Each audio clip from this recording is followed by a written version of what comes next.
Қайырлы күн, құрметті тыңдаушылар. Бүгін сіздермен бірге болатын мен Алматы облысы тіл оқу әдістемелік орталығы Қарасай аудандық филиалының оқытушысы Фатима Төлегенқызы Сағымбекова. Бүгінгі сабағымыздың тақырыбы өкінішке орай. Грамматикалық тақырып ілік септік мағыналары. Жаңа сөздермен таныс болыңыздар.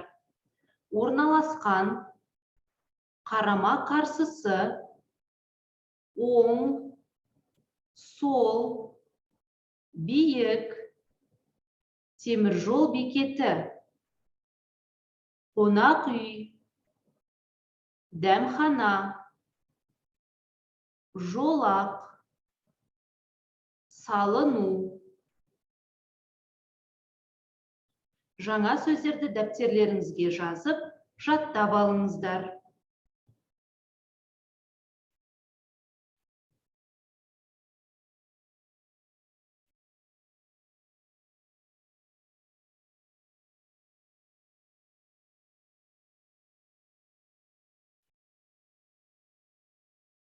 Бірінші тапсырманы орындайық. Тиісті сөздерді жазыңыз.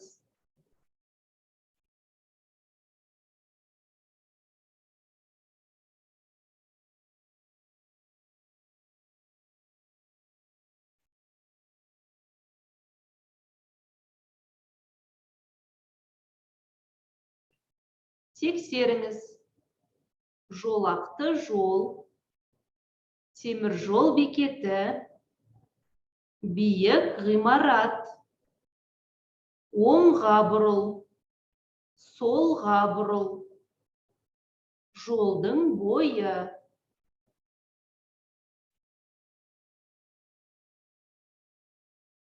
Келесі оқылым тапсырмасы. Бірге дауыстап оқиық. Әлемдегі ең қысқа көше. Суретте әлемдегі ең қысқа көше. Атауы Ebenezer Place. Шотландиядағы Вик қаласында орналасқан. Ұзындығы 2 метр. Бұл көшеде тек қана бір ғимарат бар.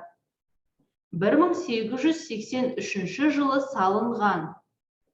Оның ішінде дәмхана мен қонақ үй бар. Мекен-жайы Ebenezer Place, бірінші үй.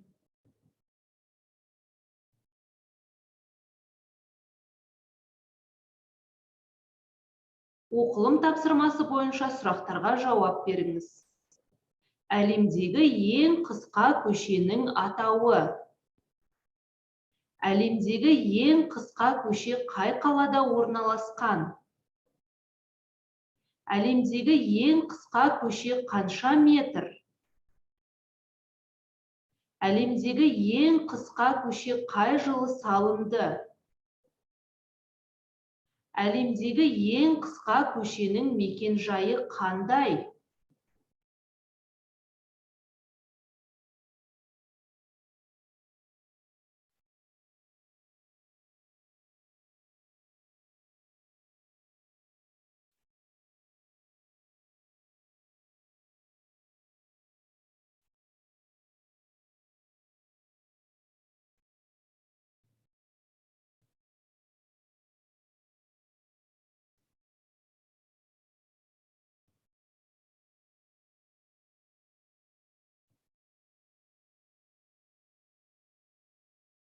Тексеріңіз. Әлемдегі ең қысқа көшенің атауы Ebenezer Place. Әлемдегі ең қысқа көше Шотландиядағы Вик қаласында орналасқан. Әлемдегі ең қысқа көше 2 метр. Әлемдегі ең қысқа көше 1883 жылы салынды. Әлемдегі ең қысқа көшенің мекен-жайы Ebenezer Place, бірінші үй.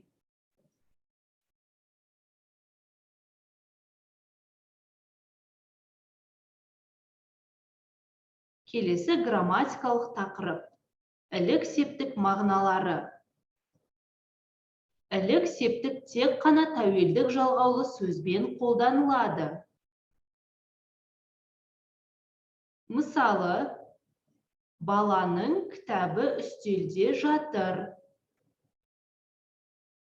Мына ағаштың жапырақтары өте әдемі екен.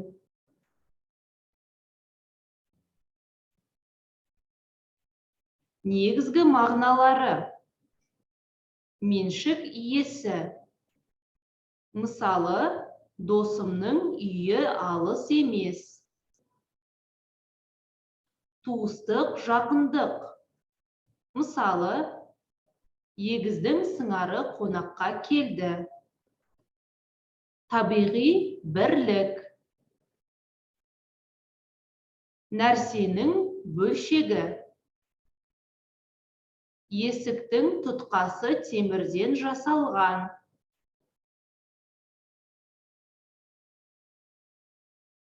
Дерексіз ұғымдардың байланысы. Мысалы, ойына байланыстырып айтты. Логикалық субъект. Мысалы, желдің ызыңы алыстан естіліп тұр. Сапалық ерекшелік. Мысалы, оның сараңның сараңы екенін бәрі біледі.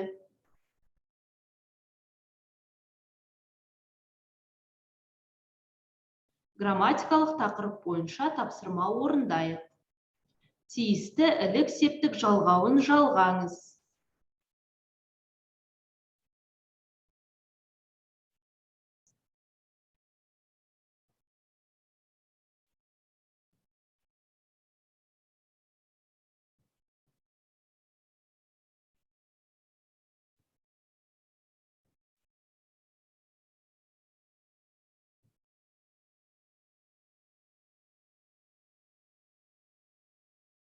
Тексеріңіз. Шаштараздың алдында, тұрғын үйдің артында, дүңгіршектің артында, шеберхананың оң жағында,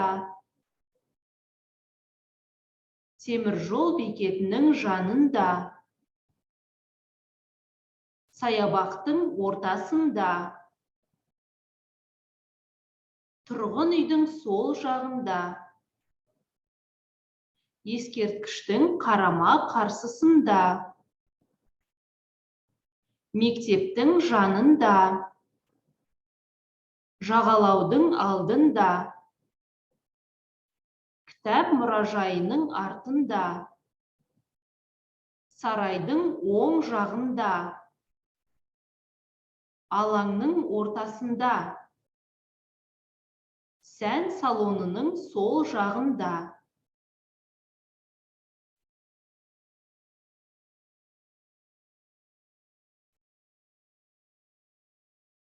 Келесі тапсырма: суретке қарап, тиісті сөзді жазыңыз.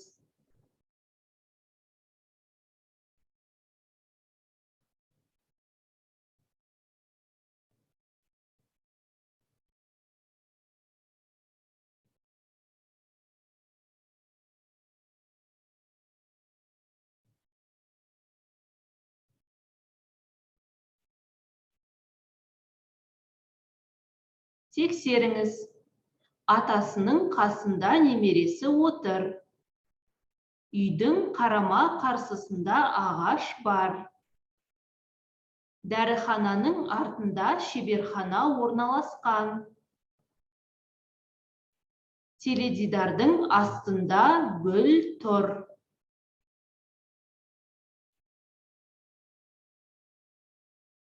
Құрметті тыңдаушылар, осымен сабағымыз аяқталды. Үй тапсырмасы: сіздің қалаңыздағы қысқа көше туралы шағын мәтін жазыңыз. Келесі кездескенше сау болыңыздар.